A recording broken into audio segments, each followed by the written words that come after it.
Travelling Gautam এই চ্যানেলে আরও একবার সবাইকে জানাই স্বাগত। আজকে নিয়ে এসেছি একটা ব্র্যান্ড নিউ ট্যুর গাইডের ভিডিও। আজকে হচ্ছে 9ই মে 2024। আগামীকাল অর্থাৎ 10ই মে 2024 অক্ষয় তৃতীয়া।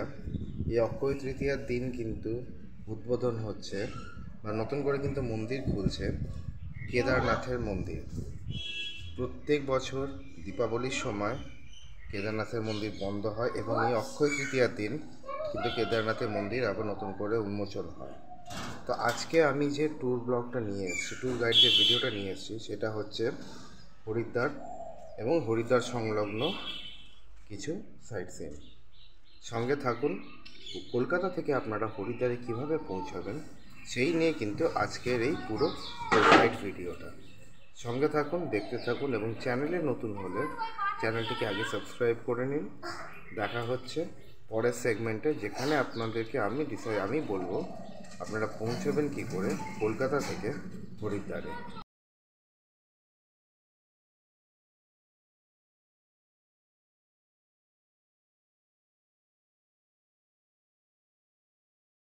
সেগমেন্টে আমি আলোচনা করব কলকাতা থেকে হরিদ্বার পর্যন্ত যাওয়ার কী কী ট্রেন আছে এবং যাওয়ার কী কী ফ্যাসিলিটিস আছে।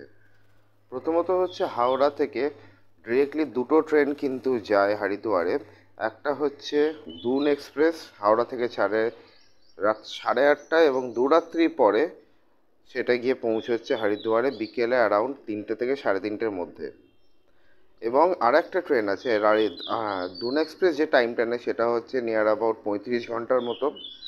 আর এরপরে যে দুটো অপশন আছে সেটা হচ্ছে উপাসনা এক্সপ্রেস এবং কুম্ভ এক্সপ্রেস। দুটোই হচ্ছে ছাড়ে হাওড়া থেকে দুপুর 1:10 কুম্ভ এক্সপ্রেস এবং উপাসনা এক্সপ্রেস কিন্তু একটাই ট্রেন, মানে রেক শেয়ারিং করে, ছাড়ে 1:10। আর পরের দিন মানে ভেরি নেক্সট ডে সেটাতে গিয়ে পৌঁছে 3:30 কি 3:50 নাগাদ হরিদ্বারে। মোটামুটি এ টাইম নেয় 36 ঘন্টা 50 মিনিট। এছাড়া এই দুটো ট্রেন ছাড়া আপনারা আরোভাবে পৌঁছাতে পারেন, সেটা হচ্ছে দিল্লি হয়ে। ভায়া দিল্লি হয়ে গেলে অনেক অপশনস আছে। পূর্বা এক্সপ্রেস আছে, রাজধানী আছে, শিয়ালদা দুরন্ত আছে, শিয়ালদা রাজধানী আছে। এছাড়া হাওড়া বিকানির আছে, হাওড়া দুরন্ত এক্সপ্রেস, হাওড়া নিউ দিল্লি দুরন্ত আছে। এগুলো কিন্তু আপনারা পেয়ে যাবেন, এই অপশনসগুলো কিন্তু আপনাদের কাছে রয়েছে। এছাড়া আপনারা যদি ফ্লাইটে আসতে চান, ফ্লাইট অপশনসও কিন্তু রয়েছে। ফ্লাইটে আসলে আপনাকে দেহরাদুন এয়ারপোর্টে নামতে হবে, অথবা আপনারা দিল্লি এয়ারপোর্ট থেকে এসে আপনারা চেঞ্জ করে নিতে পারবেন। তো এর পরের সেগমেন্টে হচ্ছে আপনারা তো পৌঁছে যাচ্ছেন হরিদ্বারে, আর দিল্লি থেকে হরিদ্বার যাওয়ার জন্য সেটা হচ্ছে কিন্তু বাস সার্ভিস কিন্তু অ্যাভেলেবেল আছে এবং ট্রেন সার্ভিসও কিন্তু অ্যাভেলেবেল আছে। দিল্লিতে আপনারা যদি ভায়া দিল্লি হয়ে যদি যান, তাহলে দিল্লিতে আপনারা পৌঁছে বিকেলবেলা 3:10 আছে হাওড়া থেকে দেহরাদুন জনশতাব্দী এক্সপ্রেস খুব কম খরচে কিন্তু আপনারা পৌঁছে যেতে পারবেন হরিদ্বার সন্ধ্যাবেলার মধ্যেই। চলুন, এইটা ছিল হচ্ছে ট্রেনের ইনফরমেশন, ট্রেন এবং ট্রান্সপোর্টেশনের ইনফরমেশন। এরপরে যে সেগমেন্টটা আসছে সেটা হচ্ছে হরিদ্বার তো পৌঁছে গেলেন, তো হরিদ্বারে আপনারা থাকবেন কোথায়। সঙ্গে থাকুন।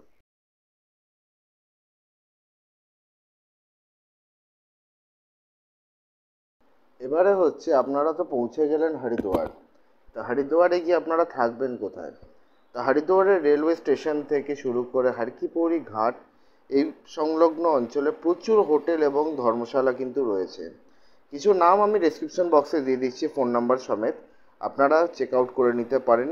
ধর্মশালাগুলো মোটামুটি স্টার্টিং প্রাইস হচ্ছে 200 টাকা থেকে, আর এসি নন এসি সব রকম রুম কিন্তু অ্যাভেলেবেল আছে। এবং আপনারা যদি হারকিপৌড়ি ঘাটের কাছে আপনারা হোটেল নিতে চান, মোটামুটি নন এসি স্টার্টিং প্রাইস হচ্ছে 1200 টাকা থেকে, এবং এসি মোটামুটি হচ্ছে 1500 থেকে 1800 টাকা। সিজন ওয়াইজ কিন্তু অবভিয়াসলি ভ্যারি করে, কারণ এখন মে মাসে এই সময় কিন্তু হচ্ছে দ্য পিক সিজন। এই সময় কিন্তু এটা হোটেল রেটস কিন্তু এটা ভ্যারি করতেই পারে, সেটা হয়তো মানে বাড়তেই পারে।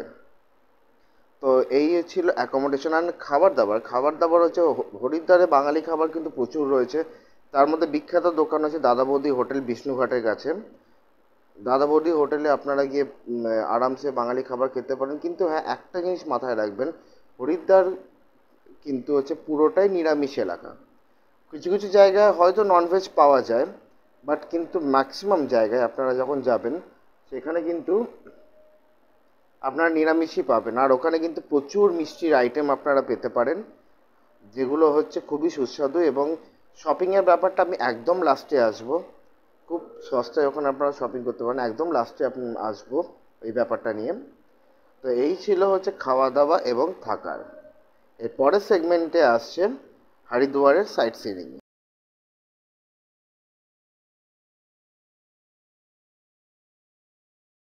হরিদ্বারের সাইট সিইংকে যদি আমরা 3 ভাগে ভাগ করি, তাহলে প্রথম দিন আসছে হরিদ্বারের সাইট সিইং, সেকেন্ড ডে আসবে হচ্ছে ঋষিকেশ, মুসৌরি, রামঝোলা, লক্ষ্মণঝোলা এই সাইডটা, এবং থার্ড ডেতে আসছে দেহরাদুন। হরিদ্বারের সাইট সিইংয়ের মধ্যে হচ্ছে একদিনে আপনারা কিন্তু অটো বুক করে আপনারা ঘুরে নিতে পারেন মনসা দেবী টেম্পল, চণ্ডী দেবী টেম্পল, দক্ষ মন্দির আছে, ভারত মাতা মন্দির আছে। কিছু কিছু ছবি আমি দিয়ে দিচ্ছি, এই সমস্ত জায়গাগুলো দেখে নিতে পারেন। এছাড়া আরও অনেক জায়গা আছে, সেই সমস্ত জায়গা আপনারা ঘুরে দেখে নিতে পারেন। মনসা দেবী এবং চণ্ডী দেবী যাওয়ার জন্য রোপওয়ে কাউন্টার্স রয়েছে, রোপওয়ে থেকে আপনারা রোপওয়ে করেও আপনারা যেতে পারেন, রোপের মজাও কিন্তু আপনারা নিতে পারেন ওখানে। এছাড়া আপনারা কিন্তু ট্রেক করেও কিন্তু আপনারা পাহাড়ের ওপরে উঠতে পারেন। তো এই হচ্ছে হরিদ্বারের প্রথম দিনের সাইট সিইং। সেকেন্ড ডে সাইট সিইংয়ে আপনারা চলে যেতে পারেন কোনো বাস বা এতে করে, আপনারা চলে যেতে পারেন বাসে করে, আপনারা স্পেশালি চলে যেতে পারেন হচ্ছে ঋষিকেশ। মানে হরিদ্বার বাস স্ট্যান্ড থেকে ঋষিকেশের জন্য কিন্তু অ্যাভেলেবেল বাস রয়েছে। খুব বড় জোর 1 ঘন্টা 10-15 মিনিট টাইম লাগবে। ওখান থেকে আপনারা কোনো গাড়ি বুক করে বা টোটো বা অটো বা এমনি 4 চাকা গাড়ি বুক করে একদিন আপনারা সাইট সিইং করতে পারেন। মোটামুটি ওটা খরচা সাপেক্ষ আন্দাজ আমি বলছি 1800 থেকে 2000 টাকা। অবভিয়াসলি সিজন ওয়াইজ ভ্যারি করে, এবং আপনাদের ফ্যামিলি সাইজ ওয়াইজও কিন্তু গাড়ি অনুযায়ী কিন্তু ভ্যারি করবে। দেহরাদুন আপনারা ঋষিকেশ থেকে ওই দিন আপনারা সাইট সিইং করে ব্যাক করে চলে আসুন হরিদ্বার। হরিদ্বার থেকে আপনারা হোটেলে জিনিসপত্র রেখে একদিনের জন্য কিছু অল্প জামা কাপড় নিয়ে আপনারা পরের দিনে বেরিয়ে যান দেহরাদুনে। দেহরাদুন যাওয়ার জন্য ট্রেন কিন্তু অ্যাভেলেবেল আছে হরিদ্বার স্টেশন থেকে। তো দেহরাদুনে চলে যান আপনারা, দেহরাদুনে গিয়ে ওখানকার সাইট সিইং করুন লোকাল গাড়ি নিয়ে।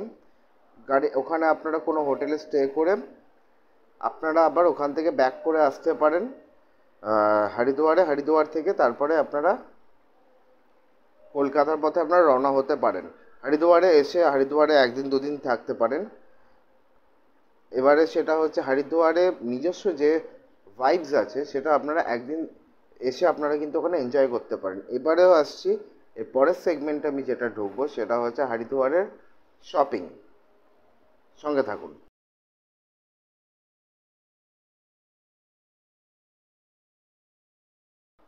স্পেশালি শীতের পোশাক যদি কোথাও খুব কম দামে আপনারা পেতে চান, তার সব থেকে বেস্ট জায়গা কিন্তু হচ্ছে হরিদ্বার।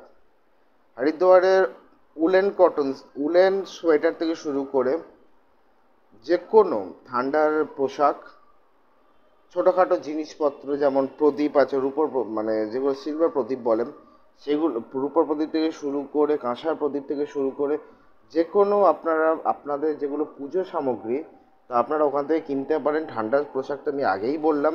এছাড়া হারকিপৌরি ঘাটে আপনারা সন্ধ্যা আরতি উপভোগ করতে পারেন হারকিপৌরি ঘাটে। এছাড়া খাওয়া দাওয়ার মধ্যে অফুরন্ত খাবারের অপশনস রয়েছে। ওখানে রয়েছে রাবড়ি রয়েছে, তারপরে কচুরি রয়েছে, কচুরি বিখ্যাত দোকানের নামটা আমার এখন মনে পড়ছে না। খাবার আপনারা ট্রাই করতে পারেন, কিন্তু নিরামিষ খাবার, এর আগেও আমি কিন্তু মেনশন করেছি নিরামিষ খাবার আপনারা খেতেই পারেন। এরপরে যেটা আসবো, এবার আপনারা একদিন ওখানে থাকলেন বা 2 দিন থাকলেন আপনাদের মনের মতো করে, সেখানে থেকে এবারে আপনারা কিন্তু ফিরে আসতে পারেন। মানে হরিদ্বার থেকে অ্যাজ ইট ইজ যেরকম বললাম ডাইরেক্ট ট্রেনেও আপনারা ফিরতে পারেন, অথবা ভায়া নিউ দিল্লি হয়ে এসে দিল্লি ঘুরে নিয়েও কিন্তু আপনারা ফিরতে পারেন। যদি আপনারা দিল্লি ঘুরতে চান তার ভিডিও কিন্তু রয়েছে অলরেডি আমার চ্যানেলে, লিঙ্ক আমি দিয়ে দিচ্ছি ডেসক্রিপশন বক্সে, আপনারা গিয়ে চেক করে নিতে পারেন। দিল্লির সাথে কিন্তু সেটা আমার আগ্রা কিন্তু ট্যুর কিন্তু মিক্স আপ করা রয়েছে। তো চলুন আজকের ভিডিওটা এই পর্যন্তই। দেখা হচ্ছে খুব শীঘ্রই 4 ধামের ভিডিও নিয়ে এর পরের পর্বে। ততক্ষণের জন্য ভালো থাকবেন সবাই, দেখা হবে পরের ভিডিওতে।